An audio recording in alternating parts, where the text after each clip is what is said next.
Welcome to Stories from the River, episode 366. Today I am sitting down with one of our GMs, Jason Baugus. Hi, team. Welcome to Stories from the River, a show in which we go behind the scenes at Broad River Retail.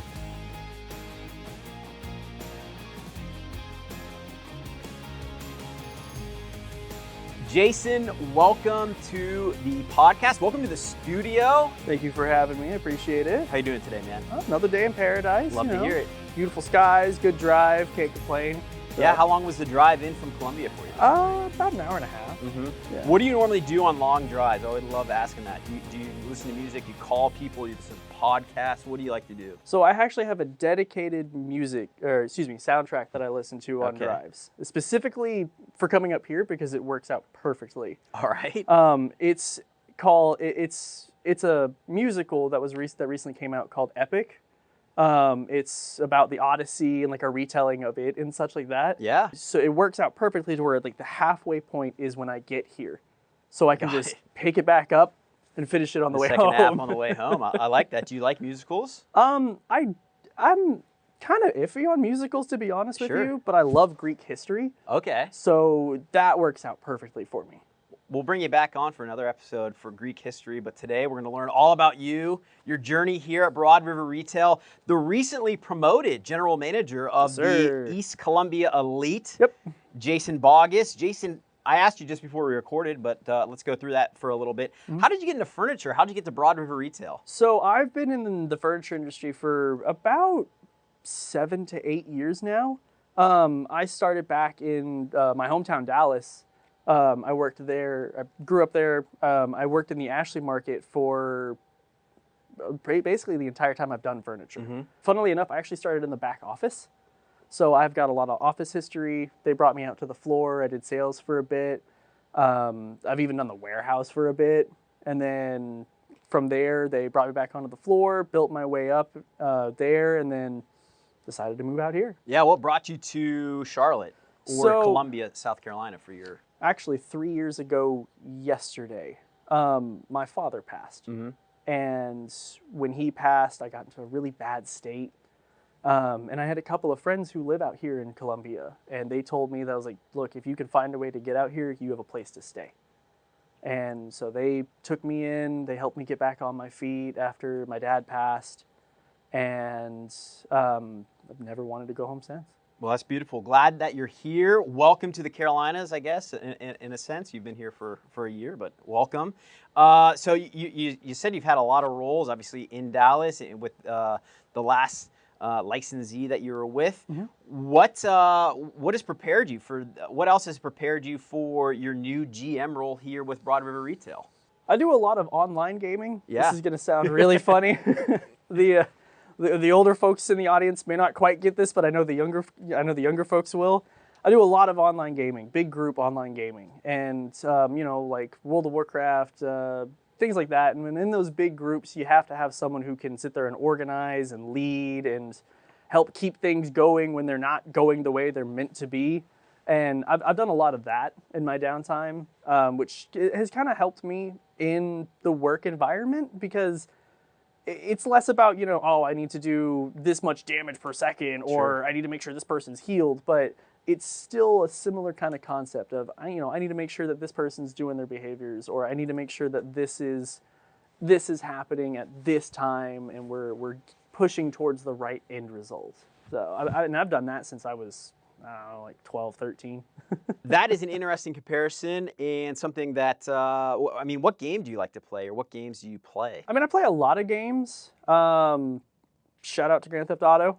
It's, coming out this November, GTA 6. I'm not taking time off for it, I promise, but I will be playing it when I'm not at work. I've been playing a lot of a game called Star Citizen, which is like a sci-fi kind of game, big open world sci-fi exploration game. I also play a little bit of World of Warcraft, things like that. But most of my time is spent either playing Grand Theft Auto or Star Citizen. That's interesting. Video games comparison to kind of management in the corporate world. I kind of had a similar thought recently too. I've really been on a big Pokemon kick, and I was like, Why? Yeah. Why am I back into Pokemon? What do I like about Pokemon so much? It's the team building aspect of it. It's the team management aspect of it.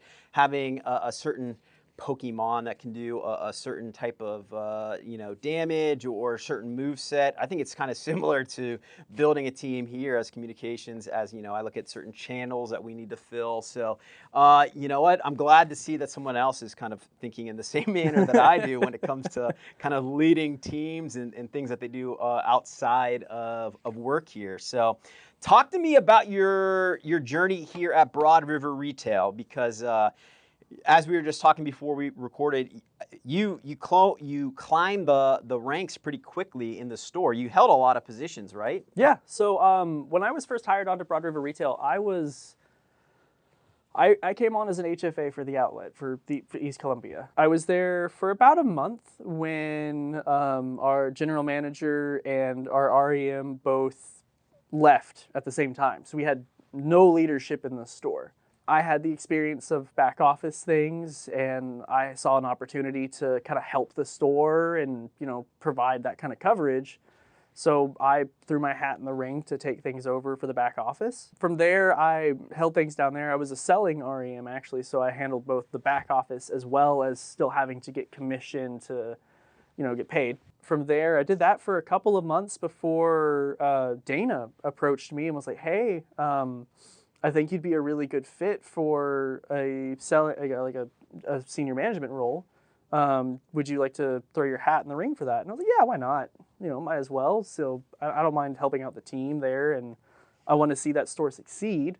We pushed through with it. I got promoted to senior sales manager in November of 25, so just before Black Friday.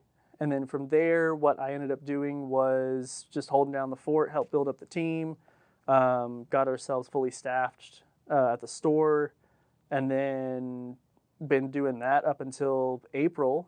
And then that was when I was promoted to general manager. Nice. Well, congrats on the promotion.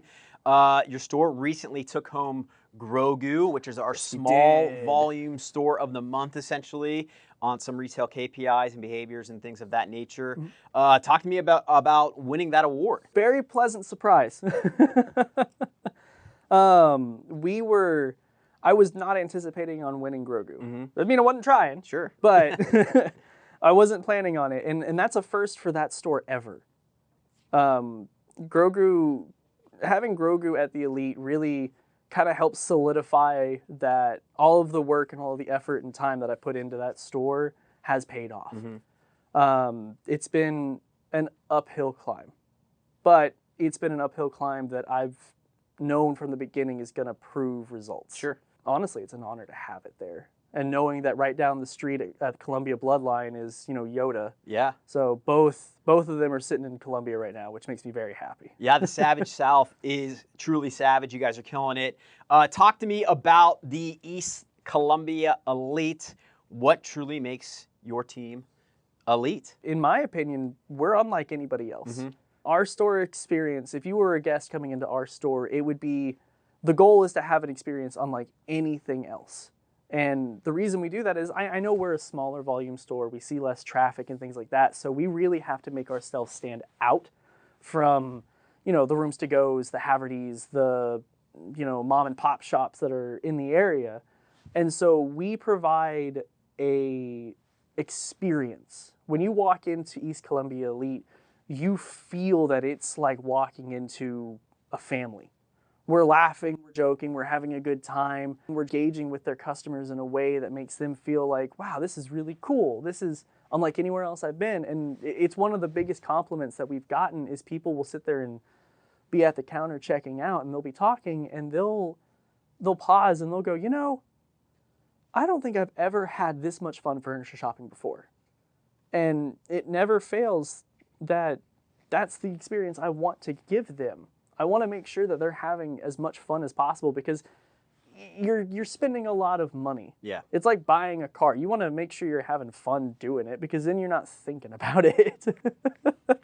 Are there any behaviors that you've kind of instilled in your team to make sure that, people are having fun when they come to your store and that guest experience is, premier? Yeah, absolutely. One of the biggest things that we like to do, and one of the things that I like to make sure is done, is that non-business greet.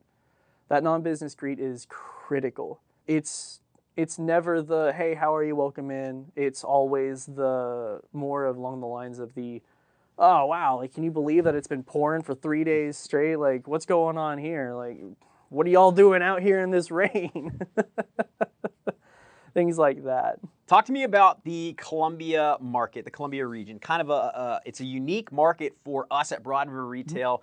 We have 3 stores within the area. How does that operate? How do you work alongside the other 2 stores for just bringing once again a great customer experience for the people in the Columbia region? The biggest thing is that while the market is, like, we have the 3 stores there, like you're saying, and while the market is certainly there, our market for the outlet, I've come to realize, is kind of its own market. A lot of people will go to the home stores and look around and things like that, and a lot of people don't really realize that we're there. I hear that at least 3 or 4 times a day from customers that, oh, I didn't know you guys were here. I didn't know you guys existed. And so that really works to our advantage because it's like a surprise and a shock factor to them. Because working with Troy and Ernesto from both Bloodline and NEC, it's a tool that I have to know that they're building up value for the product itself. And then when the guest comes here, it's a surprise because all of a sudden we're next door to them 9 times out of 10. And they've been going to those stores and those locations this whole time. But hey, we're here. We exist too. Yeah. And it builds up that value of, okay, cool, you guys are right here. I don't have to spend 20, 30 minutes driving around. You guys are right here. You're my friendly neighborhood Ashleys. Yeah. You mentioned Troy and Ernesto. What have they taught you? What have you learned in your early head of the store? What have you learned about being a GM from those 2? Yeah, so Troy, I mean, Troy needs no introductions. Sure. Everyone knows Troy. Troy is a powerhouse. He is strong. He is iron-willed. He is the definition of confidence. And, just to be completely honest with everyone, my confidence is probably my weakest point. And with him, I've learned a lot of things in regards to confidence. I've learned just kind of like, not necessarily from direct trainings, but just from interactions that I've had through him and interactions that people have had that I've heard about. It's a lot of small little tricks to really help sway the conversation and use that confidence to close and bring in business. Can you share one of those tricks? Prime example, right? You're sitting there with a guest, kind of like this, right? Sure. We're talking about a sofa set, and it just boils down to, like, look, this is your 3X, right? This is your greatest total savings. This is your lowest monthly payment. Which one works best for you? And then you just go silent. The biggest issue that I always had was I couldn't stay silent. And if I remember correctly, Troy, this was months ago, but Troy had sat there and said that the first person who talks loses. And I took that to heart. And so I went back to the store, and I think I literally bit my tongue the first time I did it, actually, just to make sure I didn't say anything. And we closed a huge ticket on it. And it was since then on, I've just been trying to sit there and make sure I do my best to keep up with it. What about the outlet experience in kind of today's economy? Obviously, I think with gas prices on the rise, people have less discretionary income. Are you seeing an increase in traffic within your stores? Is there a different set of guest or customer that's been coming into your stores? I mean, how is the outlet performing? Here we are in June 2026. May wasn't exactly our best month. I'm not going to deny that. Sure. But we're ready to move into June. And I think that with the way that everything's kind of going between gas prices, the economy being so up and down, all of those big, scary adult words, we're seeing a bit of an increase in traffic. I would agree to that. And I think what's happening is a lot of people in Columbia itself are starting to realize that we're around because they're trying to sit there and save money. Mm-hmm. And the best part is whenever they come in, they're they're realizing that a lot of what we sell is the same thing that we sell at Harbison and Northeast Columbia. So they're seeing a lot of the same quality for a good price point, and they get excited about it. And then we just feed off of that excitement and build up the fun and have a blast with them while they're in, and we close them out. I'm going to go back to kind of the elite theme that we were talking about with your team. Talk to me about the Ashley product. What's elite about the Ashley product in your stores? I guess what I would say makes it elite is the sustainability of it. So you have a product that you can sit there and you can take the cushions off. You can pull the drawers out. You can flip the chairs, and you can point to things that prove that this is a product that's going to last anywhere from 7 to 10 years realistically, so long as you take decent care of it. And one of the biggest tools that I use at the outlet is when I'm explaining and I'm showing them, like by pulling the cushions out and standing on the decking, or taking the drawers out and flipping them over to show them the corner blockings and all of that stuff. I'm also explaining to them that, like, you could go to, say, and find a similar set, but you're not going to find these key things about them.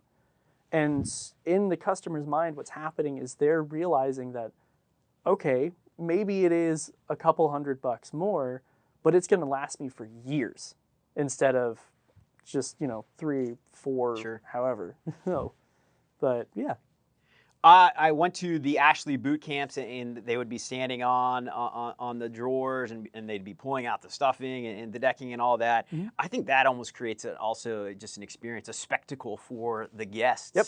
Have you seen more success when you guys have been leaning into that approach? Absolutely. I strongly encourage anybody who is struggling in sales to any capacity to show, not tell. Mm-hmm. Because when you start showing customers, what's going to happen is they're going to get invested, because they've heard spiels 1,000 times before when they've been out shopping. They've never seen it. And if you go to any other furniture store, they don't do that. We do. Yeah. And I think that really helps build up the value of what they're getting into. Have you always had a passion for retail? Believe it or not, no. Yeah. When I was growing up, and still kind of to this day, what I wanted to get into, honestly, was like, streaming on Twitch or, YouTube. I wanted to be someone that, made people laugh. Like, at the end of the day, you came home, you turned on the TV or the computer, and you watched something, and it was, something that makes you laugh, makes you, wind down for the end of the day. That was my passion that I really wanted to get into. But when I got into furniture with Ashley, I just fell in love with it. Yeah. So. What about it? Is it the people process of it? Is it the team management, the team building of it? What do you like so much about retail? Every day is something different. Yeah. I love the thrill of waking up and not knowing what's going to happen next. So every day when I come in, it could be 4 guests that we see that are all looking for different things, and I get the pleasure of trying to sit there and piece together the puzzle of exactly what they want. Mm-hmm. And that's exciting to me. You worked for Ashley in a different part of the country for different ownership, different leadership. What's different here? What's different about Broad River Retail in the way that we, bring the Ashley experience to our customers? I would say that here, compared to, the other groups that I've worked for and the other places that I've worked at, Broad River Retail takes a very good focus on making sure that they provide the tools needed to give us the best chance at working without confining, because everybody has their own sales style and all that stuff, right? So to me, whenever I first started here, it was really nice to see that we have a dedicated framework that we build on to, give us the best possible chances without giving us a direct, you have to stay on this one line at all times kind of thing. What will make year 1 of your GM journey a success? That's a good question. I try to bring them. You do. And you've brought them. You've definitely brought them. I would say that year 1 for my GM, the success that I'm hoping to get is to getting Elite as close as possible to a silver outlet. Yeah. Elite is the only bronze outlet in the company. It's historically been known as a store that underperforms. And if I can, with the team we have now, and with the way that we're trending and trying to push, my goal is to try and get it to a silver outlet. But if I can get as close as possible to that, I would be ecstatic because I know it's possible. The market's there. It's just building it. Yeah. What advice would you have for anyone that's watching this, maybe specifically at Broad River Retail? You HFA, you're an REM, you have back office experience, maybe they want to grow into a GM role. What would you give, what advice would you have for those people within Broad River Retail, that are striving for maybe a GM role or a retail leadership role? What advice would you have for them? Yeah. We'll look at the camera for this one. Yeah.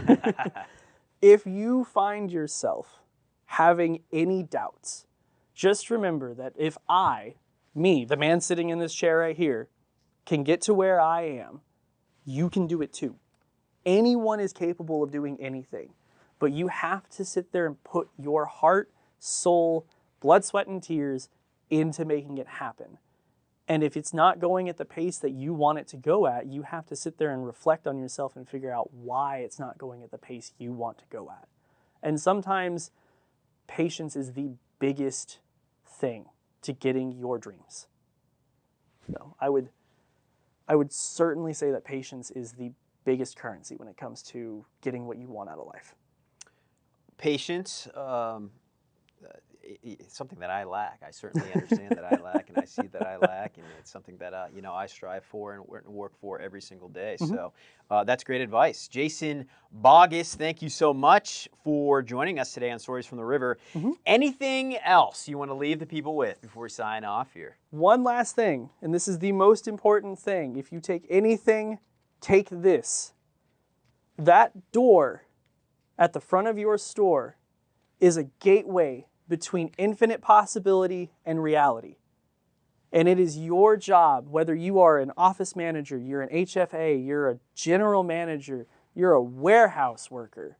It is your, I forgot the word I used. Obligation, thank you. It is your obligation to make sure that you reach out into that infinite possibility and pull back greatness. I love that. Jason, it's been a pleasure. Thank you so much. Absolutely, thank you for having me. Run the music. Thanks for listening to Stories from the River. To check out more episodes, visit storiesfromtheriver.com. To watch this episode, go to youtube.com/@storiesfromtheriver. Join us again next week, and remember to like, rate, and subscribe to the podcast.